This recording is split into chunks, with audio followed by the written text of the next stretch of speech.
Hey, what's going on YouTube? This is Yu-Gi-Oh! Stickman here, and as you can see, this is my gishki deck. I made slight changes to it, like for example, I switched dress with lance because I figure dress is more of a defensive play. And for some reason, I have like this mental thing where I try to build my decks as defensively as possible, and I've been trying to work my way out of that. So, what I did was I took down the MST to 1 and I put in that game. So it's only 2 MSTs now. And then I have the lance, which can be used for you and against you. Um, you can lance your own monster to protect it from like spells and traps, but it loses 800. Or you can lance the opponent's monster, and then it is unaffected, but it loses 800. So let's say your main phase of 1A, and you're playing this deck obviously. So you get out your Soul Ogre, and they have let's say a 2700 on the field or a 2800 with 3 back row. Well, you have Lance in your hand, so you drop Lance on their monster. Now all the other spell and trap cards that they have set back there that were going to save their monster can no longer do that. And then it's this is an extreme case where if you can't use Soul Ogre's ability, but I mean it's kind of a bad example, but you get what I'm saying. Like you can pull Lance on the opponent's monster as well as your own. So that's why I kind of swapped Lance for Dress. The only problem is Lance is like 13 bucks because it's like unlimited rare super and Battle Pack 1 Epic Dawn or whatever the heck it is. Because I don't particularly care for battle packs. This one just happens to have some really interesting stuff in it like this. I think Night Beam is in the battle pack. I'm not sure. But as you can see, I have a Maxi in here now. I also made Maxi in my IRL deck, so the only changes I need to make to my deck to make it like this one are Night Beam, which is like 10 bucks, Land, which is 13, and then 2 chains, which are going for about 5 each on Amazon. I have the extra deck, that, and here's the other MST that I have to go.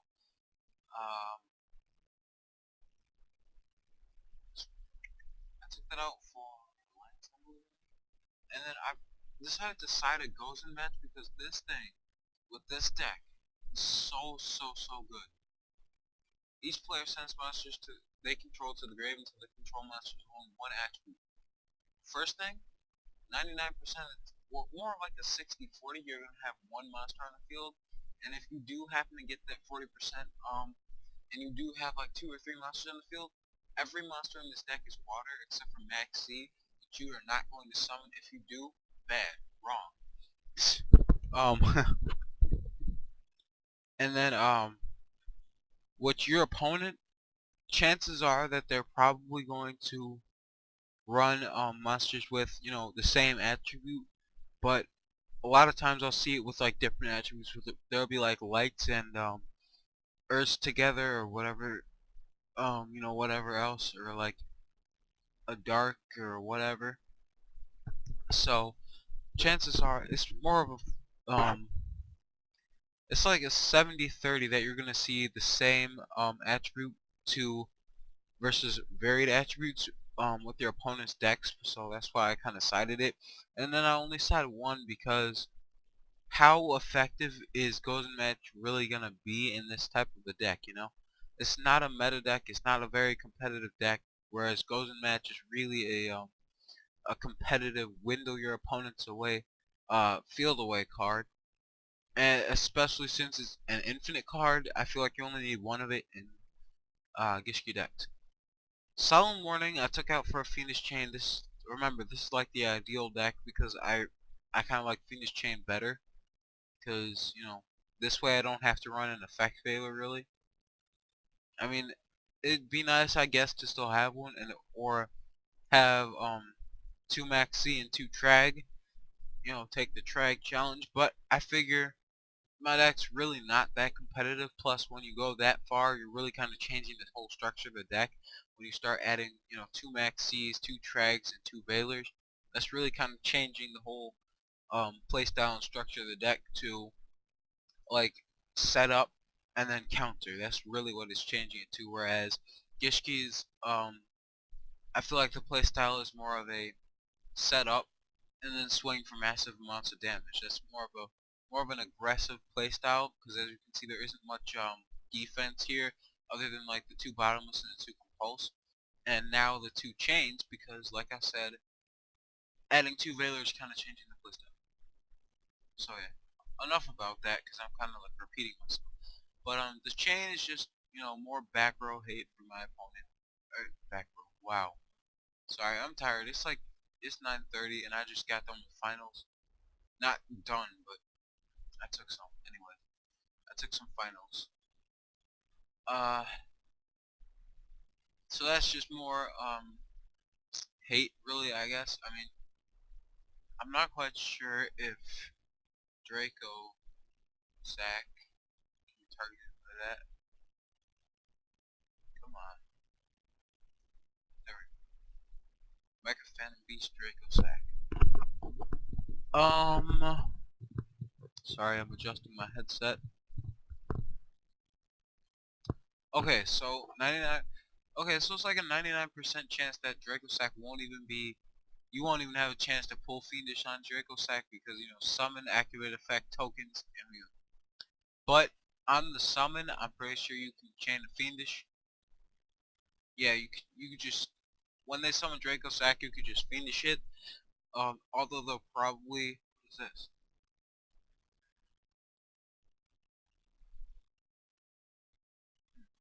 It's like a 1-for-1 kind of. But then they're more than likely gonna have an out to that. But you could finish the Draco Sack, the Ophion. Pretty sure you can do that. So yeah.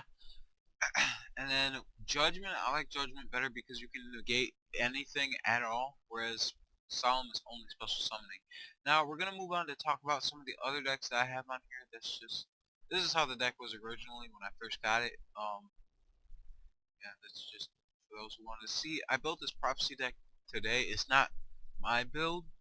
It's um a deck build for my May regional. I think it was in Oklahoma. The guy that ran this got second place, so I decided to try it out.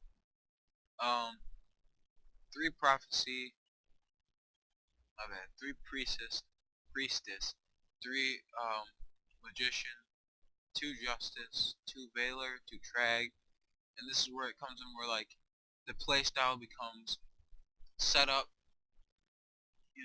set yourself up, and then next turn kind of shut down your opponent with Valor, like stop them from going off, not really shut them down, but go as far as to kind of negate their effects, and then leave them wide for a priestess play.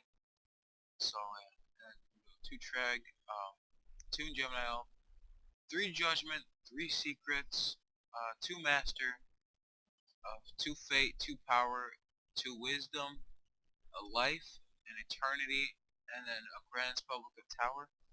And then last we go three Tune Table of Contents, and three Upstart, Reborn, and Burning Roar.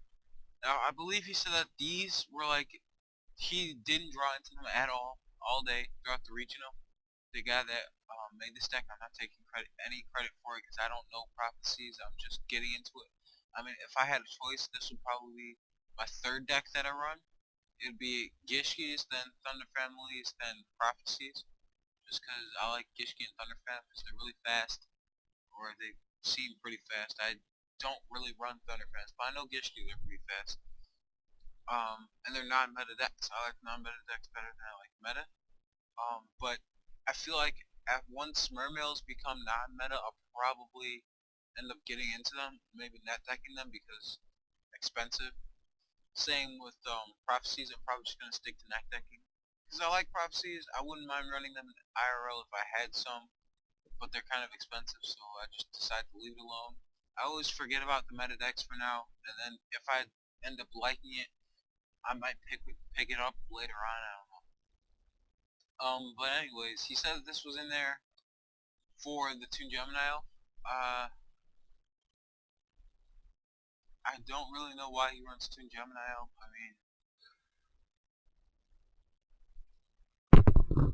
mean, excuse me, I yawned. I guess you could activate, summon, and then, I guess,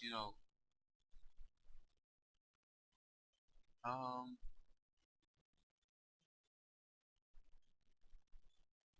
I don't really know. I mean,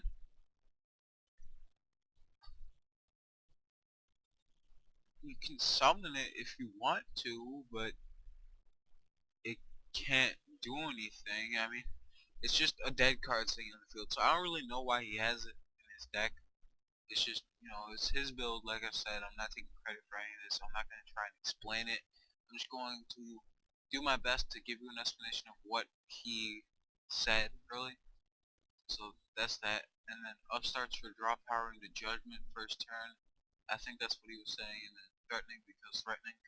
Then this is his extra deck. He had 15 in it, but he said that this was all he made: a Big Eye, a Phoenix, Draco Sack, Scrap Dragon, Stardust, and Gachi. He's like, this is all that I made the entire day, so this might as well be my extra deck. So yeah, that's that. Now moving on to Slifer OTK. I guess this is just 3 Shine Ball, a Slifer, 2 Christia, 3 Hyperion, Teth 3 Tethys, 2 Jupiter, a Hecatrice, well 3 Hecatrice, 3 Venus, 2 Earth, and then 3 Trade-in, a Card Destruction, Reborn, 3 Mallet, 3 Reload, 3 Hand Destruction, 3 Valhalla Hall of the Fallen, and a Heavy. The extra deck is kind of up to you because this is a slide for OTK. This isn't my deck. I got this build from Asian, no, Asian Eyes White Dragon or something like that. Sorry, I butchered his name. I think. I'm tired, but I love the guy. He's a great YouTuber. He actually got this deck built from someone else that he faced, and the side is because the other guy had these cards in the deck, like he had the Slifer in instead of a heavy, and he had these two in the extra deck instead of like I don't know. But I just modified it to what Asian said, but I mean I guess the extra deck's kind of up to you since this is an OTK deck. It's not really, you're not supposed to even go into this stuff at all. You're just supposed to keep milling until you get to your Slifer and you get to a way to summon it. Then we have my Thunder Family deck, which is actually not my deck. Like, what I do is I take people's deck profiles, use them, modify them, make it my own. But I haven't really done much of that yet lately because I haven't really had much time since this final week.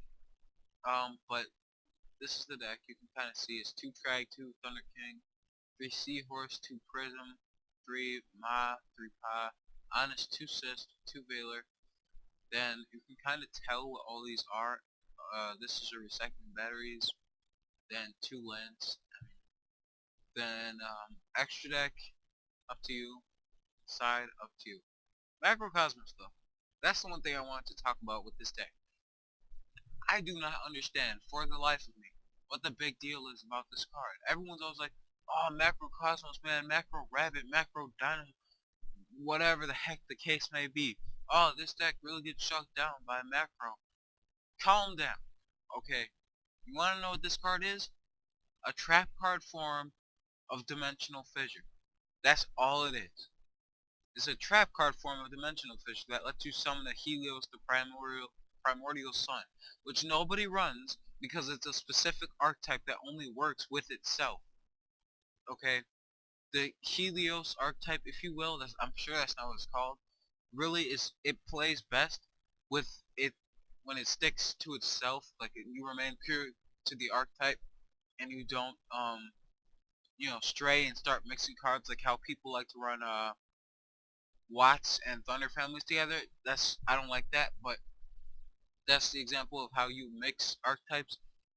Well, the archetype that the primordial sun is in really works best with itself, and so this card is really meant for that, but people like to side it in anyway because you can set it, I guess. I'm not quite sure. I mean, people like to call spells and they like to Eradicator spells, so I guess that's kind of why macro is in there. But if I'm not correct, um, Eradicator is one of the newer cards, and people have been playing macro since like the beginning of the format. So I'm not quite sure why this thing is such a big deal, honestly. I mean, why don't you just use Deep Prison or just 1 and 2 like how I have it in here? Because why waste your time setting it when you can just activate it right away, and then your opponent has to try and work their way around the Deep Prison next turn and spend the turn trying to deal with that. Plus, you're likely to have other stuff set back row that they're gonna have to worry about. That just adds to the headache. Whereas now they can just play, they can easily play around. They're like, well, I don't know what it is. I don't have to worry about it. Drop heavy. You can do that with defissure, but if you have this face up and then you still have back row there, it makes them kind of scared. It makes them want to wonder like what the heck it could be. Because you have defissure. That's like you could have anything really. Because you could have like say you have defissure and you have a warning or a judgment. They have to think about those things before they go to make their special summons and stuff, because they like to, you could, if you don't have an answer to defissure, then you could go off, do all your special and stuff, but then you have to think, well, wait a minute, what if he's got a judgment or a warning set? Then I can't really go into, what I want to do. And like, let's say he has a roach on the field, that really slows him down. So now they have to try and think about getting over that defissure and the back row and making their plays at the same time. Whereas with this set card, they have to think about getting around the back row and then making their plays. Really, that's about it. I mean, I don't know if that makes any sense to any of you, but when you think about it, people have kind of disregarded the back row nowadays. When they see a set card, they think, oh, okay, well, I'll just do something to pop one randomly and just go from there and see how it goes. Whereas you activate a card and people slow down, they like pause for almost a minute and have to think about their next move. So, I mean, you could play a Macrocosmos, but especially since it's a trap card, I mean, you could set it, wait for your next turn to come around, activate, and then go off attacking. But with traps, I mean, they're meant for you to activate them on your opponent's turn as a surprise, like, haha, you've activated my trap card. Original Yu-Gi-Oh style. And if you activate Macrocosmos on your opponent's turn, chances are they're going to run over whatever monster you have on the field, and then it's banished. I mean, I can see how this would work against you in that same regard, but it gives your opponent more to think about. I don't know if that makes any sense, but that's just my take on it. That's just what I feel, how I feel about Macrocosmos. Like, I mean, I guess it's better it's better in the regard that you can wait to activate it. You don't have to worry about your own monsters being banished. But if you're playing a deck, like if you're playing Dark Worlds, then that's really not a problem around defissure. But I can see how you don't want to worry about your own monsters being banished that turn, so you'd play Macro. So I guess it's slightly better in that regard, but I don't know. I just don't see all the hype about it. It's like, oh, Macrocosmos, okay, whatever. I guess it's a good card. It's just a reprint of defissure, not a reprint, sorry, a remake, if you will, of defissure for Helios cards, for agents. So, yeah, that's my take on it. And then lastly we have Asian Eyes White Dragons, Zero Weapon deck. This deck is too good, as you would say. Just look at his videos for it. I'm not even gonna explain it. So, yeah. That's pretty much all I wanted to discuss in this video. Oh yeah, the other thing that I wanted to discuss. This card is so insane, it's not even funny. If I do manage to make this Thunder Family deck, this is gonna be like the first card that first extra deck card that I get. Once per turn, you detach 2 materials from the card to target a face-up monster your opponent controls. Its attack becomes 0, and if it does, its effects are negated. And when this card you control is destroyed by your opponent's card, either by battle or card effect, and sent to the graveyard. You get to draw a card. So, you have a 2,000 beater on the field. Let's say they have a lead on the field, or whatever it's called. It's like a lead or a megalo or something like that. It's like a 2800 attack. Or you know what, even better example, let's say they go with, who is it? There's one in particular, but I cannot think of it. I don't know why. Okay, well, let's just say they have a really heavy hitter on the field.